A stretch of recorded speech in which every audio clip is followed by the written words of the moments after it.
Welcome to the channel Stories of Slavery. Today's story takes us to 1859 to the life of Thomas Wiggins, a black boy forced to live under exploitation who could sit at a piano and play with the brilliance of Mozart yet never spoke a single word. People called it a miracle. But behind the applause, there was a darker truth no one wanted to face. This is a difficult and intense story, so take a moment, breathe, and listen carefully. Before we begin, subscribe and tell me in the comments which city and country you're listening from. Your participation helps keep these stories remembered instead of buried. Let's begin. In the summer of 1858, inside a packed concert hall in Columbus, Georgia, something happened that no one in attendance could explain.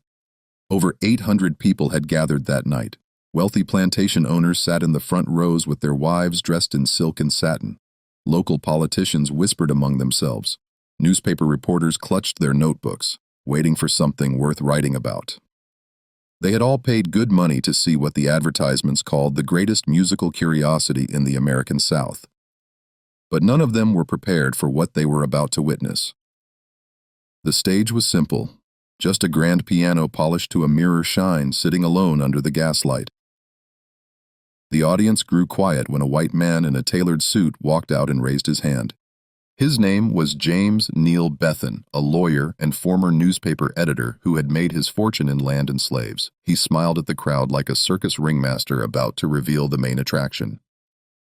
"Ladies and gentlemen," he said, "what you are about to see will challenge everything you believe about the Negro race.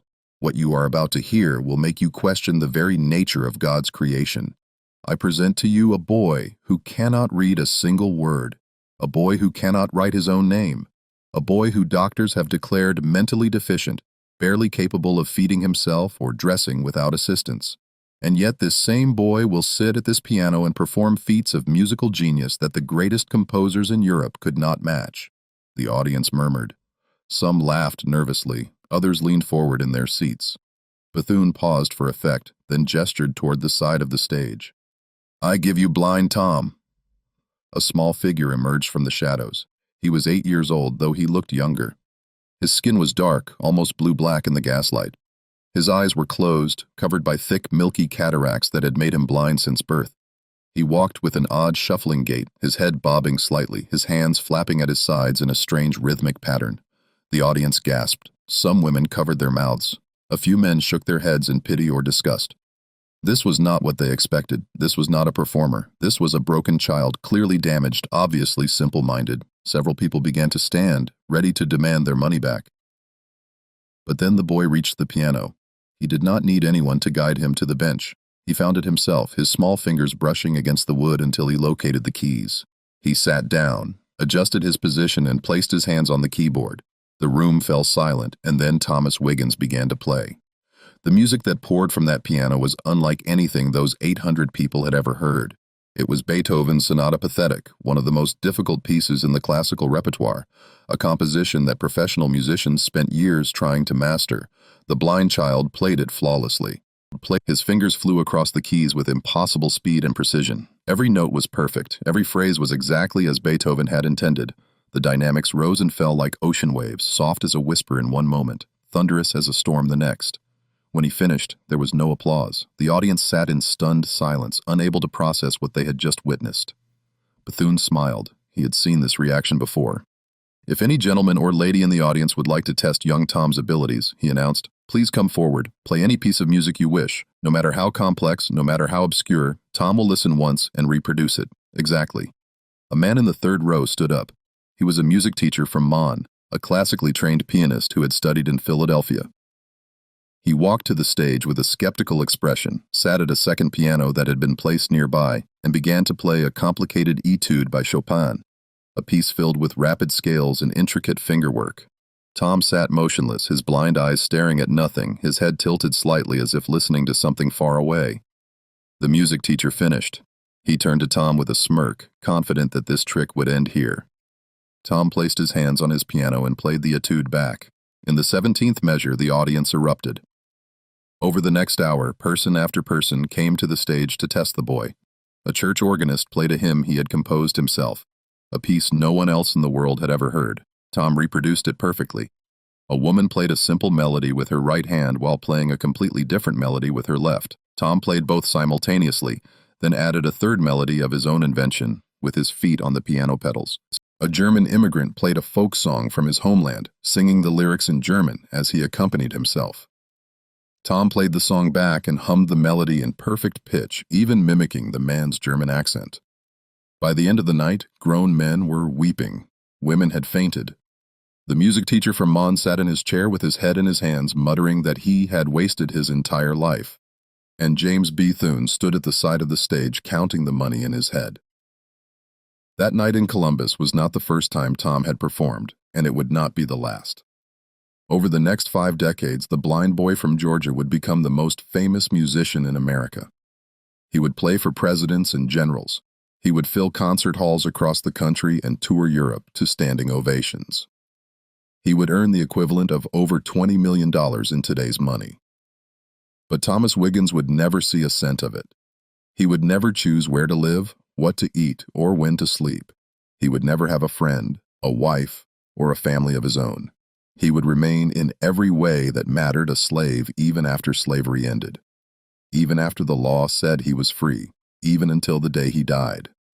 This is the true story of Blind Tom, the greatest musical genius America ever produced, and this is the story of how America destroyed him. Thomas Green Wiggins was born on May 25, 1849, on a plantation in Harris County, Georgia, near the small town of Columbus. His mother was a woman named Charity, sometimes recorded as Charity Green, who was owned by a man named Y. Jones.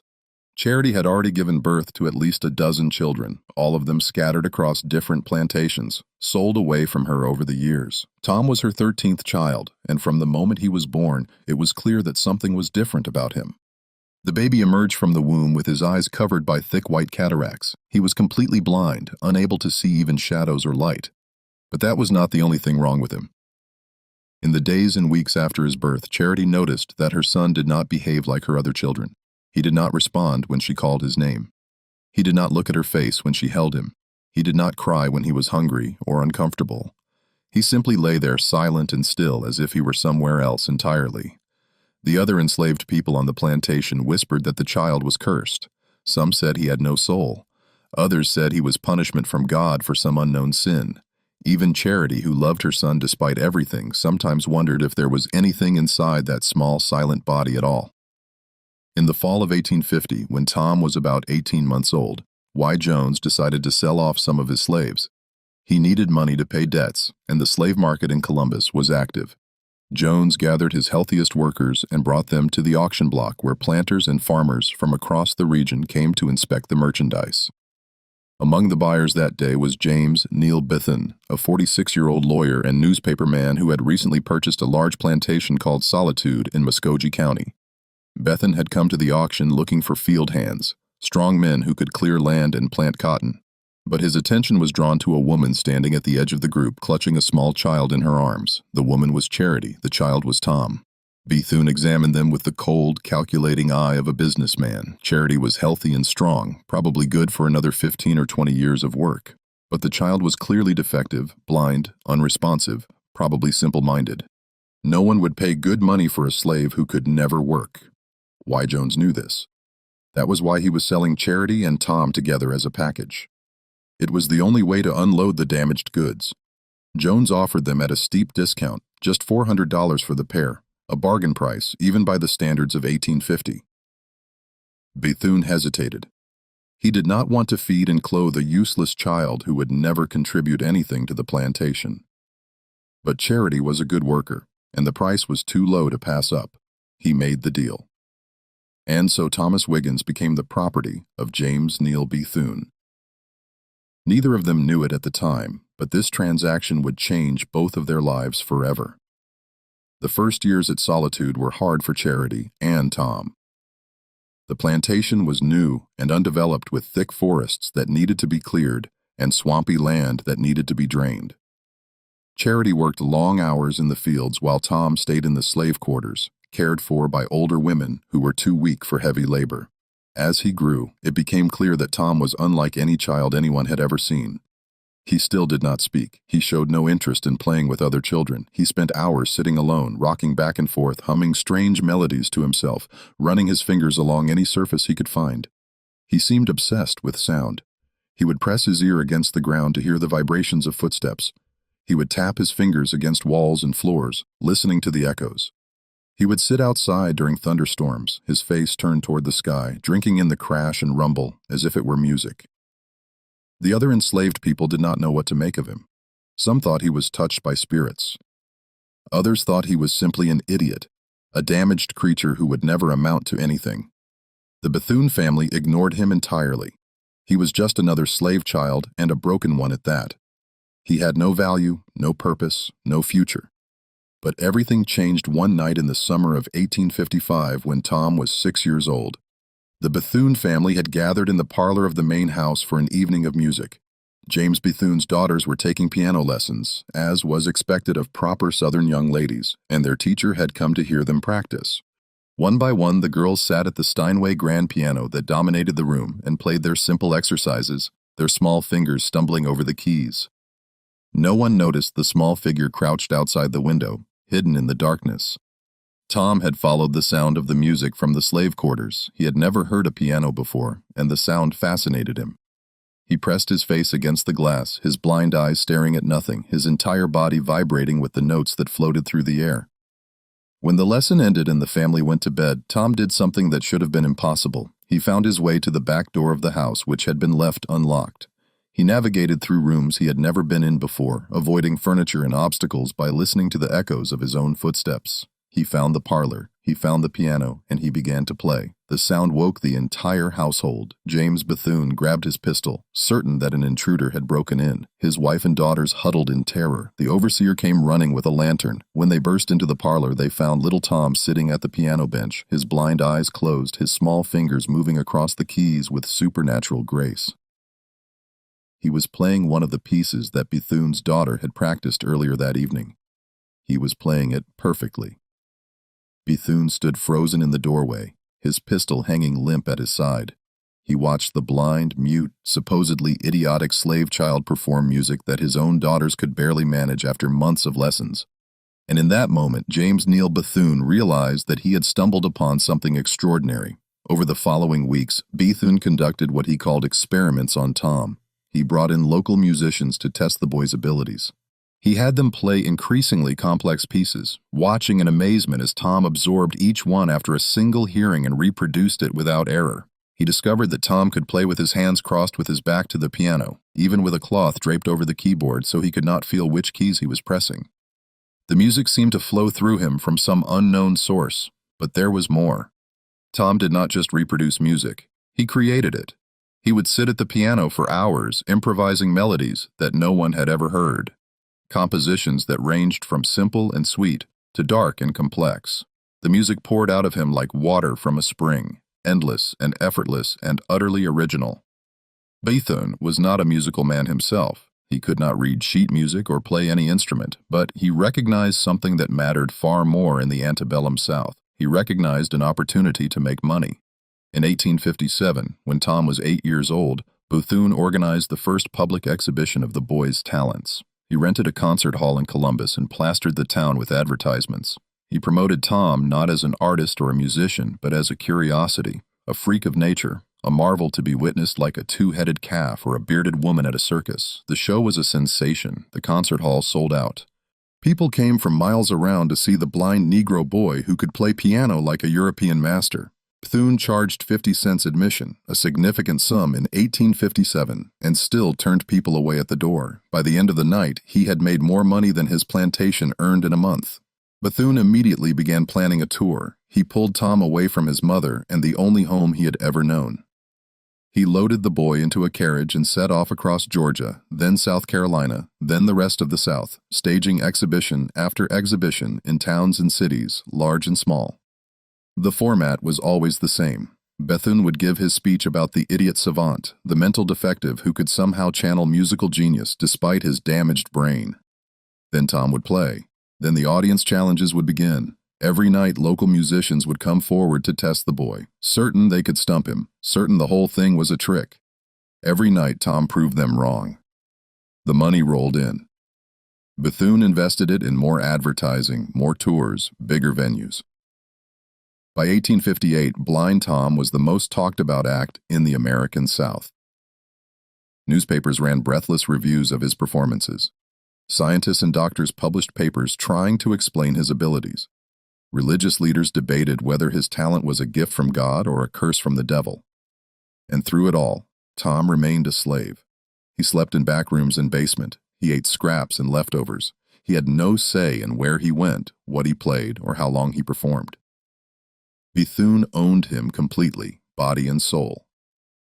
The question of how Tom developed his extraordinary abilities has puzzled researchers for over a century and a half. Modern experts now believe that he was almost certainly autistic, exhibiting what would today be classified as savant syndrome, a rare condition in which individuals with developmental disabilities display exceptional abilities in specific areas such as music, mathematics, or memory. Tom showed many of the classic signs of autism throughout his life. He had difficulty with social interaction and communication. He engaged in repetitive behaviors like rocking and hand flapping. He showed intense focus on specific interests, particularly sound and music. He had sensory sensitivities that made certain textures and temperatures unbearable, and he possessed what appeared to be perfect pitch and an eidetic memory for music, able to hear a piece once and store it permanently in his mind. In the 19th century, none of this was understood. The term autism would not even be coined until 1908, the year Tom died. In his own time, he was simply classified as an idiot, a person of such low intelligence that he was considered barely human. This classification was convenient for the white people who profited from him.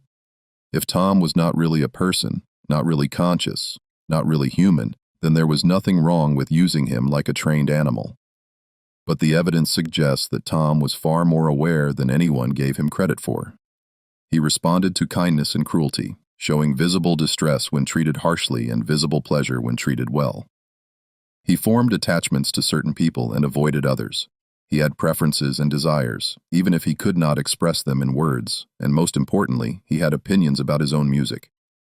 Bethune discovered early on that Tom could not be forced to play. If he was tired, hungry, or upset, he would sit at the piano in silence, no matter how much Bethune threatened or cajoled. If he did not like a particular piece of music, he would refuse to learn it or would play it mockingly, exaggerating its flaws. And if he was in the mood to compose, he would ignore all requests and play only his own creations, sometimes for hours at a time. This was not the behavior of a mindless automaton. This was the behavior of an artist. By 1860, Blind Tom was the most famous musical performer in the American South. He had played for governors and senators. He had performed in the finest concert halls from New Orleans to Richmond. He had been written about in newspapers across the country and in several European publications. He was by any measure a star. He was also still a slave. The question of Tom's legal status was complicated even by the standards of the time. James Bethune had purchased him as property like a horse or a piece of furniture. But Tom was also a human being, at least in the eyes of God, if not the law, and his unprecedented abilities raised uncomfortable questions about the nature of intelligence and the justification for slavery. Southern apologists had long argued that Africans were mentally inferior to Europeans, incapable of higher thought, suited only for manual labor under white supervision. Blind Tom demolished this argument simply by existing. Here was a Negro, a slave, a person classified as property who could outperform any white musician in the South. Here was proof that black minds were not inferior, that African blood did not preclude genius, that the entire intellectual foundation of slavery was a lie. Bethune was aware of this contradiction, and he worked hard to explain it away. In his advertisements and speeches, he emphasized Tom's supposed mental deficiency, his inability to care for himself, his animal-like nature. Tom was not really intelligent, Bethune insisted. He was merely a vessel, a freak of nature, a biological anomaly. His musical ability was not evidence of a sophisticated mind, but rather a kind of parlor trick, like a dog that could count or a horse that could tap its hoof in response to questions. Tom was remarkable, yes, but he was not human in the way that white people were human. This explanation satisfied most white audiences. It allowed them to enjoy Tom's performances without questioning their own beliefs about race. They could applaud his music while still believing in their own superiority. They could marvel at his abilities while still supporting the system that kept him in chains. But not everyone was convinced. Abolitionists in the North seized on Blind Tom as evidence of slavery's injustice. How could anyone claim that Negroes were mentally inferior when a blind slave child could outperform the best white musicians in the country? How could anyone justify owning a human being who possessed such obvious genius? The debate over Tom intensified as the 1860 presidential election approached and the country lurched towards civil war. For Bethune, the timing was dangerous. If the Union won and slavery ended, he would lose his most valuable asset. Tom was worth more than the entire plantation, more than all of Bethune's other slaves combined. Losing him would be financial ruin. So Bethune took steps to protect his investment. In 1859, he drew up a legal contract with Tom's parents, Charity, and her husband, Mingo, who was enslaved on a nearby plantation. The contract stated that the Wiggins family agreed to let Bethune keep Tom and manage his career in exchange for a small annual payment, and the promise that Tom would be well cared for. The contract was a sham. Of course, Charity and Mingo could not legally enter into contracts because they were slaves. They could not negotiate terms because they had no leverage. They could not refuse because refusal meant punishment or sale. The document was designed to give Bethune a paper trail, something he could point to if Tom's ownership was ever challenged in court. And indeed, that challenge was coming sooner than anyone expected. In April 1861, Confederate forces fired on Fort Sumter and the Civil War began. The South seceded from the Union. James Bethune, a loyal Confederate, sent his sons to fight for the cause. He donated money and supplies to the Southern Army, and he continued to tour with Blind Tom, staging concerts across the Confederacy to raise funds and boost morale. Tom became in effect a propaganda tool for the Southern cause. Bethune presented him as proof of the benevolence of slavery, evidence that enslaved people were well cared for and even allowed to develop their talents under the wise guidance of their masters. Confederate newspapers praised Tom's performances as symbols of Southern culture and refinement. Confederate generals attended his concerts and shook Bethune's hand. What Tom thought about all of this, no one knows. He could not speak, could not write, could not express his opinions in any way that white people would recognize or respect. He simply played the music they asked him to play, performed the tricks they demanded, and kept whatever thoughts he had locked inside his silent mind. But perhaps the music itself was a form of expression. Because during the war years, Tom began composing pieces with titles like The Battle of Manassas and March to the Battlefield, ostensibly celebrations of Confederate military victories. These compositions were hugely popular with Southern audiences who heard in them the glory and triumph of their cause. But musicologists who have studied these pieces in recent decades have found something strange. Hidden within the triumphal melodies are darker elements, dissonant chords that sound like screams, rhythms that echo the crack of whips, minor key passages that evoke sorrow and mourning rather than victory. Some researchers believe that Tom was encoding his true feelings about the war and about slavery into music that his white audiences could not fully understand. If this is true, then Blind Tom was not just a passive victim of the system that enslaved him. He was a secret rebel, expressing his resistance in the only language available to him, hiding his defiance in plain sight while white Confederates applauded and cheered. The war ended in April 1865 with the surrender of Robert E. Lee at Appomattox. A month later, the 13th Amendment to the Constitution was ratified, abolishing slavery throughout the United States. 4 million enslaved people were suddenly free, including Tom's mother, Charity, his father, Mingo, and every other black person in the South. Tom should have been free too. He was 16 years old now, a young man who had spent his entire life performing for white audiences and earning money for white owners.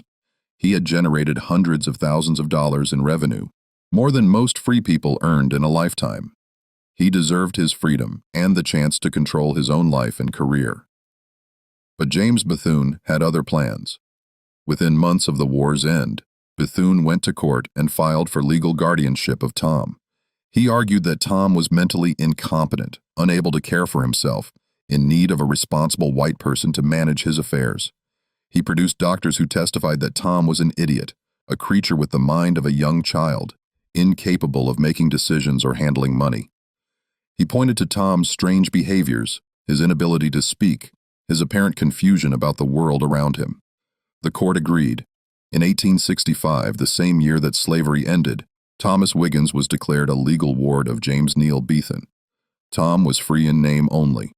In practice, nothing had changed. Bethune still controlled where he lived, what he did, and where his money went. The chains had simply been replaced by paperwork. And so blind Tom's slavery continued, hidden behind the legal fiction of guardianship, invisible to a nation that was trying to convince itself that the sin of slavery had been washed away. This was not unusual. Across the South, white people were finding new ways to control black labor without calling it slavery. Black codes restricted where freed people could live and work. Vagrancy laws allowed police to arrest black people for being unemployed and force them to work without pay. Sharecropping trapped families in cycles of debt that lasted for generations. But Tom's situation was unique. He was not a field hand or a domestic servant. He was the most famous musician in America, a performer who had played for presidents, a genius whose abilities defied explanation, and he was still in every way that mattered a slave. The concert tours continued. Bethune took Tom north for the first time, staging shows in New York, Philadelphia, and Boston. Northern audiences packed the halls, eager to see the famous blind Tom they had read about in newspapers. Abolitionists protested outside some venues demanding Tom's freedom, but the shows went on and the money kept flowing into Bethune's pockets. In 1866, Tom performed at the White House for President Andrew Johnson. It was one of the most prestigious engagements of his career, a command performance for the leader of the nation. Johnson was reportedly impressed, though what Tom thought about playing for the man who was actively undermining Reconstruction and betraying the promises made to freed people remains unknown. By the end of the 1860s, blind Tom had earned the equivalent of several $1,000,000 in today's money. He had performed hundreds of concerts across the United States and begun planning tours of Europe. He was by any financial measure one of the most successful entertainers of his era. And he still owned nothing. Not a house, not a dollar, not even the clothes on his back. Everything he had earned belonged to James Bethune. Everything he would ever earn would belong to James Bethune or his heirs. The guardianship arrangement ensured that Tom would remain a source of wealth for white people until the day he died. Tom's mother, Charity, watched all of this from a distance. After emancipation, she had stayed in Georgia working as a domestic servant for various white families. She had no money, no education, no resources to fight for her son in court. She could only watch as her child was paraded across the country performing for white audiences who saw him as a curiosity rather than a person. In 1870, Charity attempted to challenge Bethune's guardianship. She hired a lawyer, scraping together what little money she had, and filed suit demanding custody of her son. The case dragged on for years, mired in legal technicalities and deliberate delays. Bethune hired expensive attorneys who argued that Charity was unfit to care for Tom, that she lacked the resources and expertise to manage his career, that removing him from Bethune's care would destroy his livelihood. The court sided with Bethune. Charity lost her case and her son. She died a few years later, never having held Tom in her arms again, never having spoken to him without white people listening, never having seen him as anything other than a performer on a stage, and Tom played on night after night, year after year, a prisoner in the only world he had ever known. In the spring of 1882, a reporter from the New York Times traveled to the small town of Warrenton, Virginia, to interview the most famous musician in America. The reporter had heard the stories, of course. Everyone had heard the stories. The blind Negro boy who could play any piece of music after hearing it once, the idiot savant who had performed for presidents and kings, the human curiosity who had earned millions of dollars without ever understanding what money was. But the reporter was not prepared for what he found. Thomas Wiggins was 32 years old now, no longer a boy, but a man.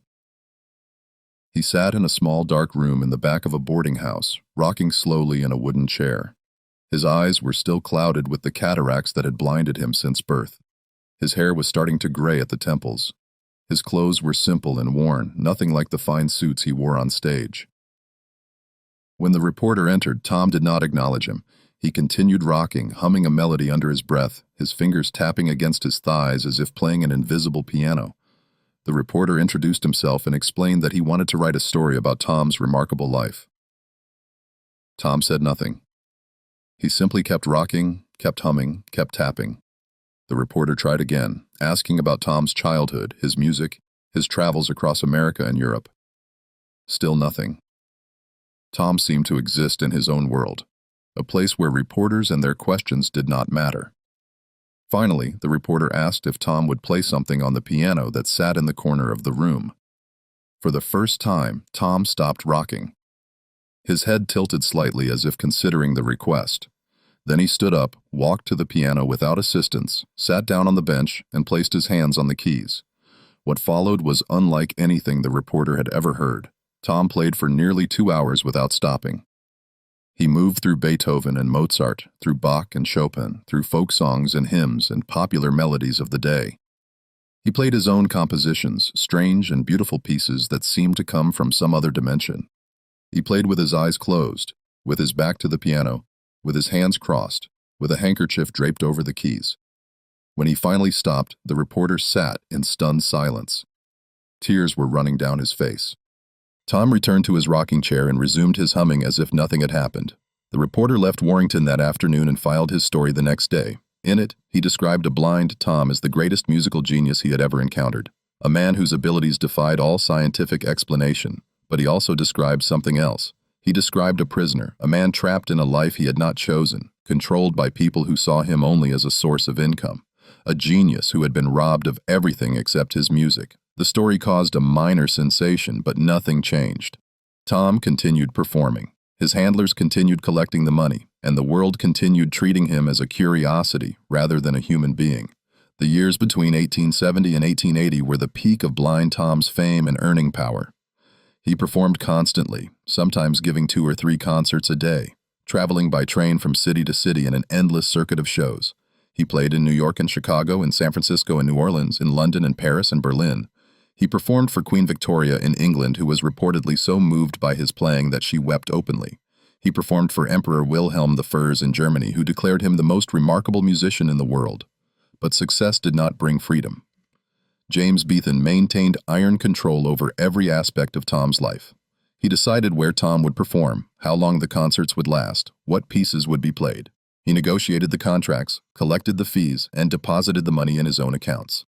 Tom received nothing except food, clothing, and a place to sleep. The accommodations varied depending on location. In some cities, Tom stayed in fine hotels, though always in back rooms or servants' quarters. In other places, he slept in boarding houses or even in the homes of local black families who were paid a small sum to house him. He rarely stayed anywhere for more than a few nights. The schedule was relentless, designed to extract maximum profit from every tour. Tom's health suffered under this brutal regime. He was frequently exhausted, sometimes performing while visibly ill. He had episodes of confusion and agitation, behaviors that would today be recognized as signs of autistic burnout or sensory overload. When these episodes occurred, Bethune would cancel shows until Tom recovered, not out of concern for Tom's well-being, but because a sick performer could not generate revenue. There were other costs as well, costs that did not show up on any balance sheet. Tom had no friends. He had no romantic relationships. He had no connection to the black community that might have embraced him as one of their own. He existed in a strange limbo, too famous to be anonymous, too controlled to be free. He was surrounded by people constantly, but he was utterly alone. The few accounts we have of Tom's inner life during this period come from brief moments when the mask slipped. A stagehand in Philadelphia reported that Tom sometimes cried at night, sobbing quietly in his room for hours. A hotel maid in Boston said that Tom once grabbed her hand and held it for several minutes, not in a threatening way, but in a desperate, lonely way, as if he simply needed human contact. A music critic in London wrote that Tom seemed to brighten when children were present, playing silly songs and making funny sounds to make them laugh. The only times he ever appeared genuinely happy. But these glimpses were rare. For most of his life, Tom remained a mystery, locked inside his own mind, communicating only through his music. In 1875, James Bethune decided to transfer legal guardianship of Tom to his son, John Bethune. The elder Bethune was getting old, and he wanted to ensure that the family would continue to profit from Tom after his death. The transfer was accomplished through the courts, with Tom having no say in the matter. He was simply passed from one owner to another like a piece of furniture or a farm animal. John Bethune was a different kind of master than his father. Where James had been cold and calculating, John was volatile and cruel. He drank heavily and had a violent temper. He saw Tom not as a valuable asset to be protected, but as a personal possession to be used however he wished. Under John's management, Tom's life became even harder. The touring schedule intensified. The accommodations grew worse. John frequently berated Tom in front of others, mocking his disabilities, calling him names, threatening him with punishment if he did not perform to expectations. There are reports that John sometimes struck Tom, though the details are unclear. What is certain is that Tom's behavior changed during this period. He became more withdrawn, more prone to episodes of distress, more resistant to performing. But Tom had no way to escape. He could not see. He could not navigate the world without assistance. He had no money, no connections, no understanding of how to survive on his own. He was as trapped as any slave had ever been, even though slavery had officially ended a decade earlier. The year 1882 brought a new complication to Tom's already difficult life. John Bethune's wife, Eliza, filed for divorce, citing her husband's drinking, violence, and infidelity. The divorce proceedings were bitter and public, with both sides airing their grievances in court and in the newspapers. At the center of the dispute was blind Tom. Eliza argued that she should receive custody of Tom as part of the divorce settlement. She claimed that she had been more involved in managing Tom's career than her husband, that she had treated him better, that she was better equipped to care for him. John countered that Tom was his property inherited from his father, and that Eliza had no claim to him. The case dragged on for years, moving through various courts and appeals. Tom was never consulted. His preferences were never considered. He was simply a prize to be won, a source of income to be fought over. In 1887, the courts finally ruled in Eliza's favor. She was awarded custody of Tom along with a portion of his future earnings. John Bethune was ordered to turn Tom over to his ex-wife and to cease all involvement in his career. Tom was 38 years old. He had been performing professionally for over 30 years. He had earned millions of dollars, and he had just been transferred from one white owner to another. His fate determined by lawyers and judges who had never asked him what he wanted. Eliza Bethune proved to be a somewhat better guardian than her ex-husband, if only because she was less cruel. She reduced Tom's touring schedule slightly and improved his living conditions. She allowed him more rest between performances and made sure he had adequate food and clothing. But she was still motivated primarily by profit, and she still saw Tom as a commodity rather than a person. Under Eliza's management, Tom continued performing throughout the late 1880s and into the 1890s. He was older now, and his fame had faded somewhat. The novelty that had once packed concert halls was wearing off. Younger performers were capturing the public's attention. The newspapers that had once breathlessly reported on Tom's every appearance now barely mentioned him. But Tom could still draw a crowd, especially in smaller towns and cities where he had never performed before. Eliza focused on these secondary markets, booking Tom into smaller venues for lower fees. The tours were less glamorous than they had been in the 1870s, but they were still profitable. During this period, Tom began to show signs of age and decline. His memory, once seemingly infinite, started to falter. He would sometimes forget pieces he had played hundreds of times. He would lose his place in the middle of a performance and have to start over. His improvisations became less fluid, less inspired. The genius was still there, but it was flickering. Tom also became more difficult to manage. He would sometimes refuse to perform, sitting at the piano in silence, no matter how much Eliza pleaded or threatened. He would play pieces that were not on the program, ignoring requests from the audience. He would stop in the middle of a concert and walk off stage without explanation. These incidents were unpredictable and increasingly frequent. Some historians have interpreted this behavior as a form of resistance. Tom's only way of asserting control over his own life. He could not speak, could not escape, could not fight back physically, but he could refuse. He could sit in silence. He could deny his captors the one thing they wanted from him. In a life defined by powerlessness, this small rebellion may have been Tom's only source of agency. Others have suggested that Tom's behavior was simply a result of aging and mental decline. He was approaching 50, ancient by the standards of the time, and his brain was no longer functioning as it once had. The strange behaviors that had always characterized him were becoming more pronounced, more disruptive, more difficult to manage. Whatever the cause, the result was the same. By the mid-1890s, blind Tom was no longer the reliable money-making machine he had once been. His performances were inconsistent. His audiences were shrinking. His earning power was declining. Eliza Bethune, who had fought so hard to gain control of him, was beginning to wonder if he was worth the trouble. In 1898, something remarkable happened.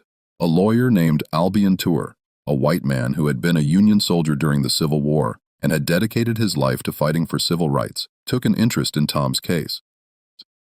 Torge was famous for having argued Pye versus Ferguson before the Supreme Court, the landmark case that unfortunately established the separate but equal doctrine that would govern American race relations for the next half-century. Though he had lost that case, Torge remained committed to the cause of racial justice, to believe that Tom was being held illegally, that the guardianship arrangement was a violation of his constitutional rights.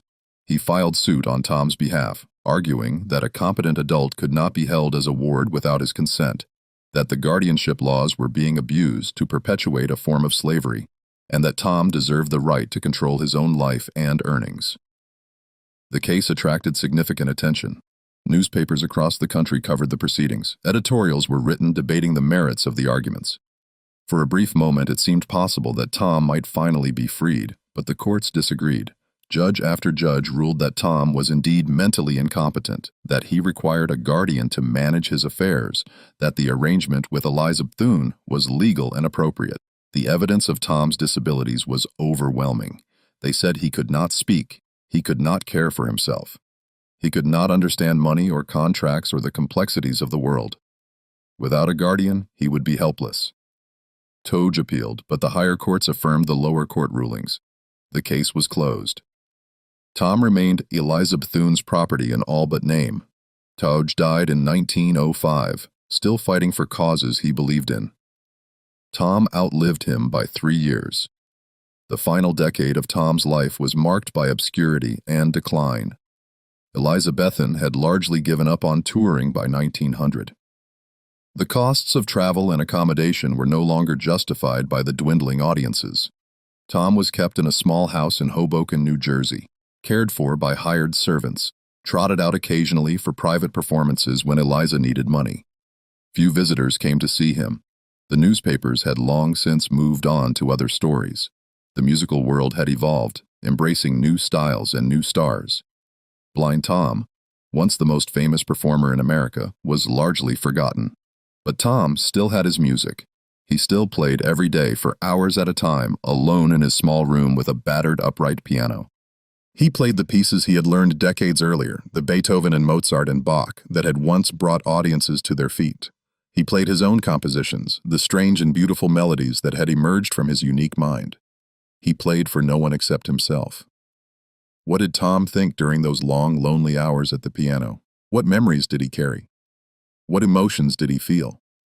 We will never know. He could not tell us. He could only play.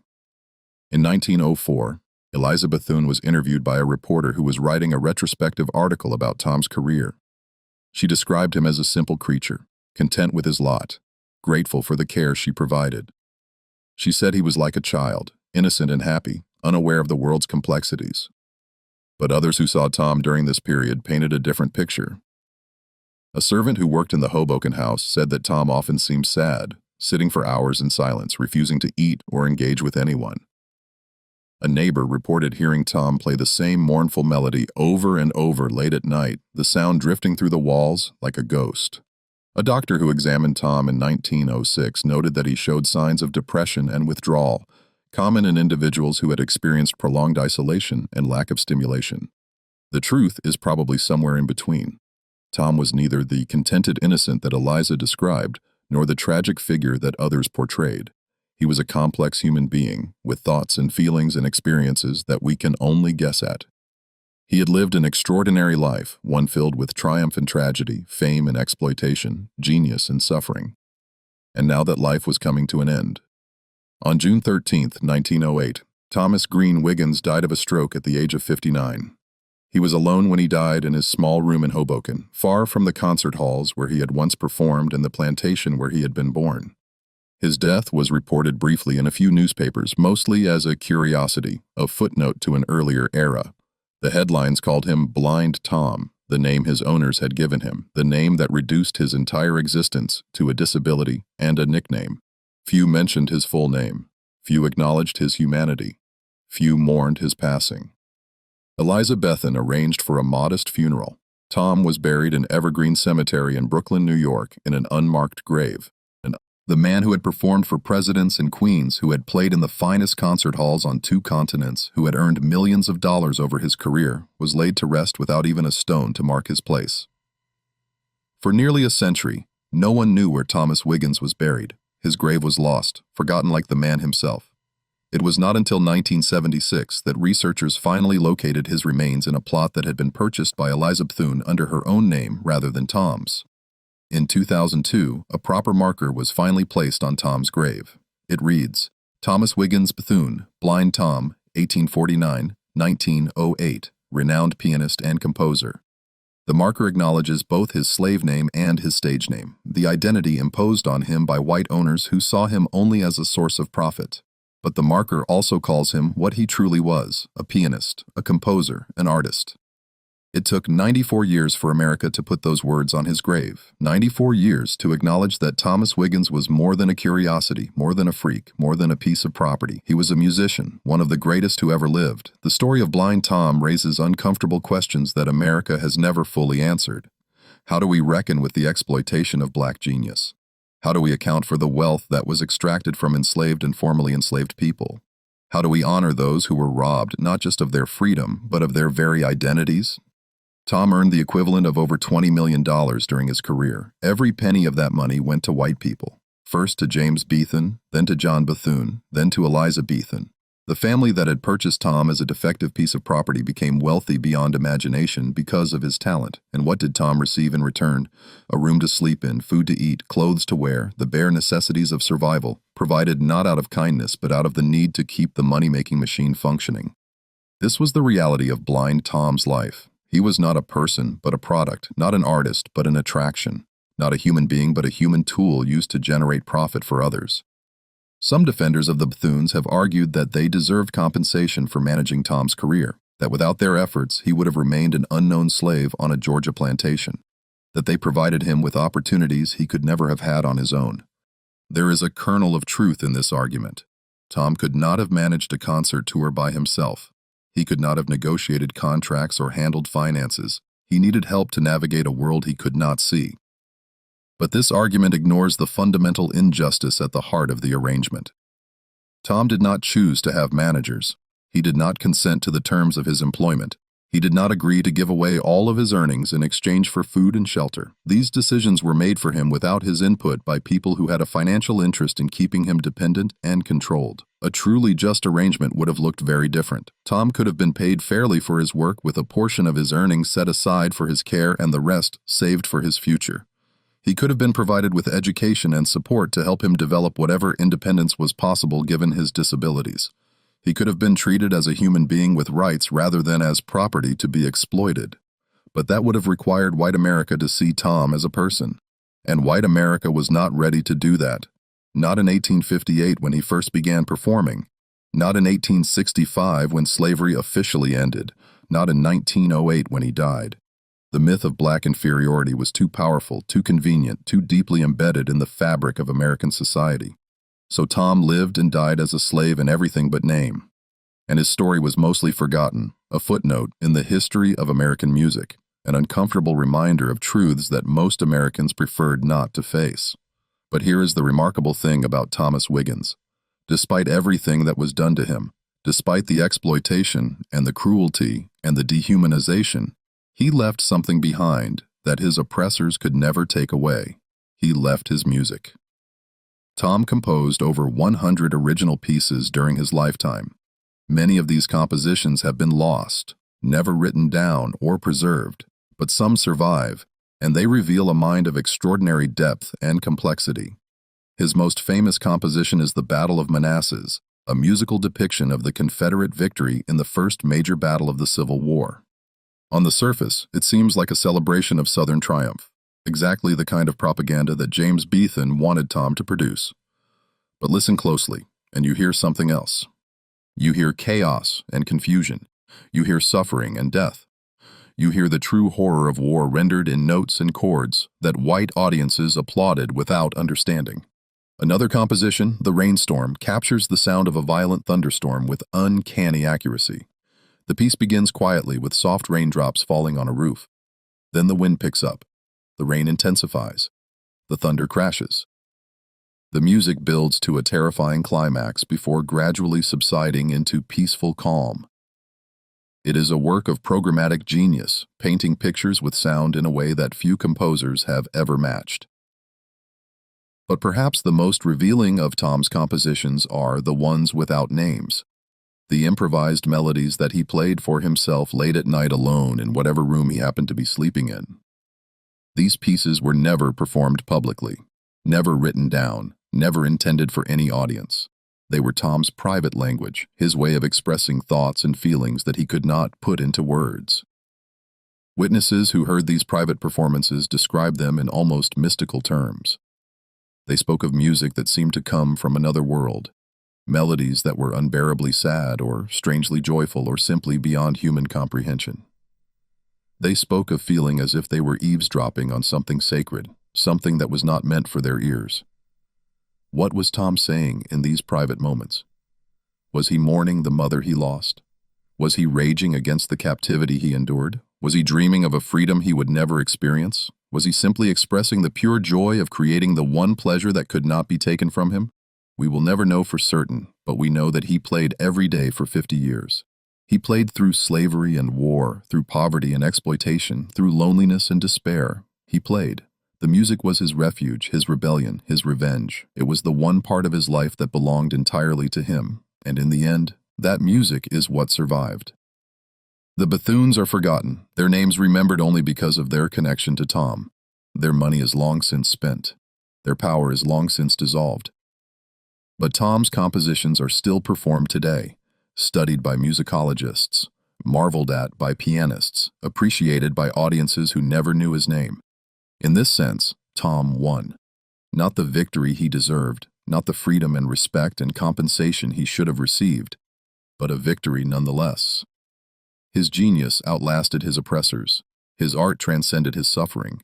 His music carries his story forward, speaking to generations who never knew him, testifying to what he was and what was done to him. There is a lesson in this, though it is not a comfortable one. The lesson is not that talent conquers all, or that genius will always be recognized, or that justice eventually prevails. Tom's life proves the opposite. Talent can be exploited, genius can be imprisoned, justice can be delayed forever. The lesson is simpler and more profound. It is that human beings are more than what is done to them. They are more than the categories imposed on them. They are more than the names they are called or the roles they are forced to play. Tom was called an idiot, but he was a genius. He was called property, but he was a person. He was called Blind Tom, as if blindness and a nickname could define him, but he was Thomas Green Wiggins, a man with a mother who loved him and a mind that created beauty and a soul that endured. The people who exploited him wanted to reduce him to a commodity, a curiosity, a thing. They wanted to extract value from him without acknowledging his humanity.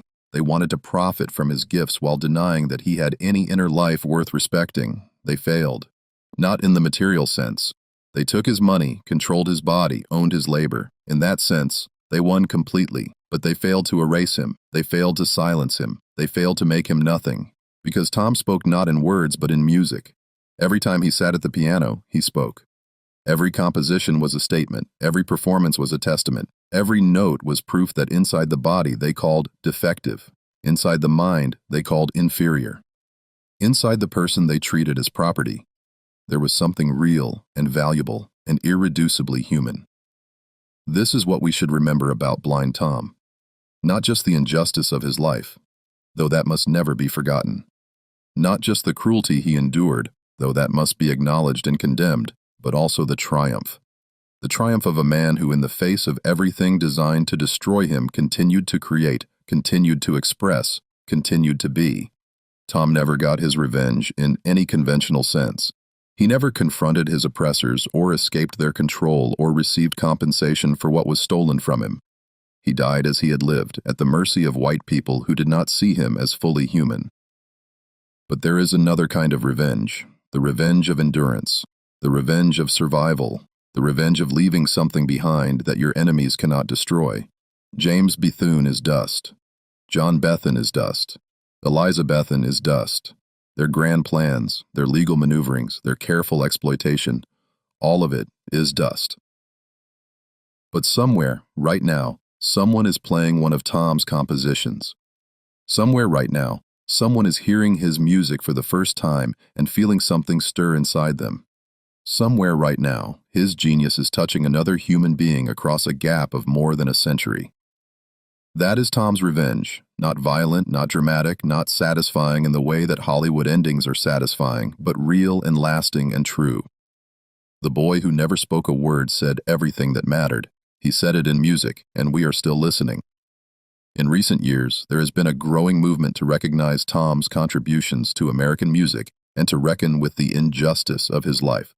Musicologists have studied his compositions in depth, analyzing their structure and meaning. Historians have uncovered new documents about his life, adding detail and nuance to our understanding of what he experienced.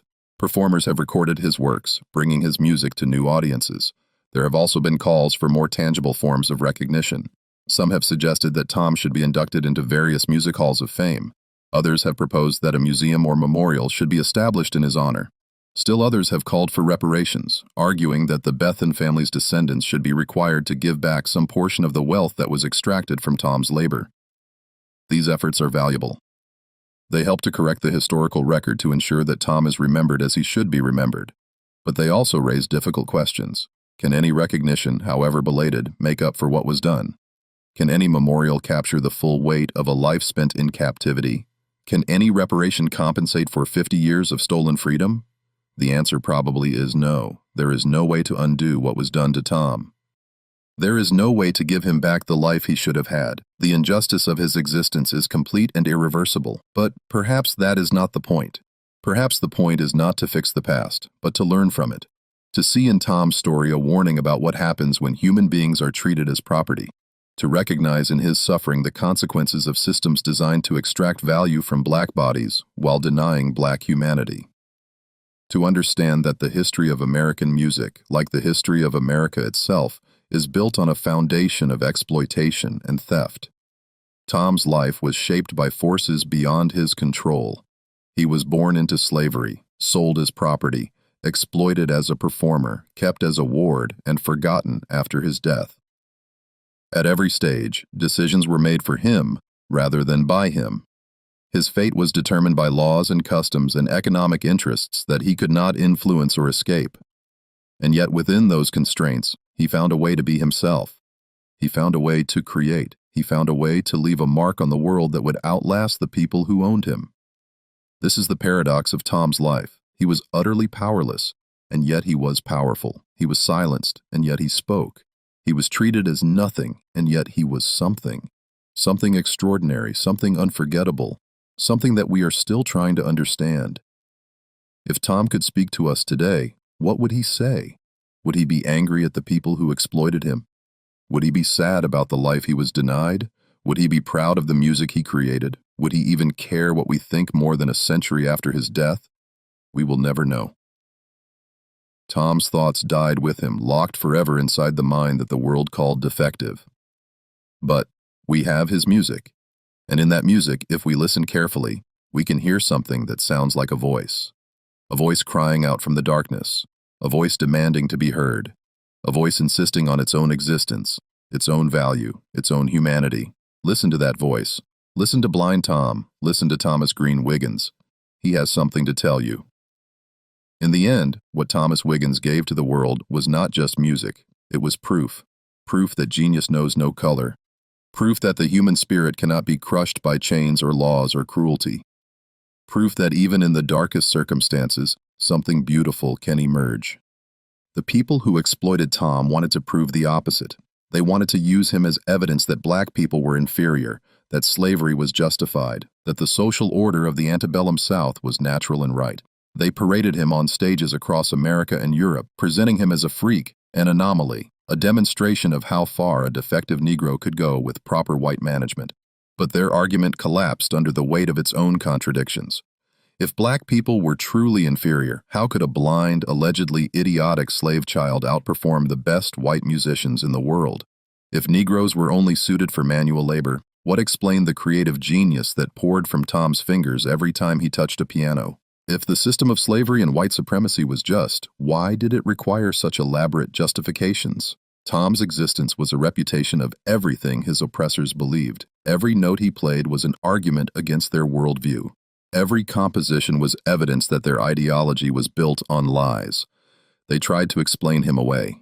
They called him an idiot savant, a freak of nature, a biological accident. They insisted that his abilities did not reflect true intelligence, that he was merely imitating sounds like a parrot, that there was no real mind behind the music. But anyone who actually listened could hear the truth. The music was not mechanical. It was not empty imitation. It was art. It was expression. It was the product of a consciousness that felt and thought and created. Tom proved them wrong simply by being who he was. He did not need to argue or protest or fight. He just had to play. And every time he played, the lies fell away. This is the legacy of Blind Tom. Not just the compositions he left behind, though those are precious and irreplaceable. Not just the historical record of his exploitation, though that must be preserved and taught, but the simple, irrefutable fact of his genius. The proof that black minds are not inferior. The evidence that human potential cannot be measured by the color of someone's skin. That proof was paid for with a lifetime of suffering. Tom gave everything so that this truth could be demonstrated. He sacrificed his freedom, his earnings, his relationships, his happiness. He endured exploitation and cruelty that would have broken most people, and in return he got nothing except the chance to play. But that chance was enough. Through his music, Tom transcended the prison that surrounded him. Through his art, he escaped the categories that were meant to contain him. Through his genius, he defeated the ideology that tried to define him as less than human. This is the revenge of Blind Tom. Not a revenge of violence or destruction, not a revenge that left his oppressors bleeding in the streets, but a revenge of truth, a revenge of beauty, a revenge of enduring proof that they were wrong about everything. The boy who never spoke a single word had the last word after all, and that word was music.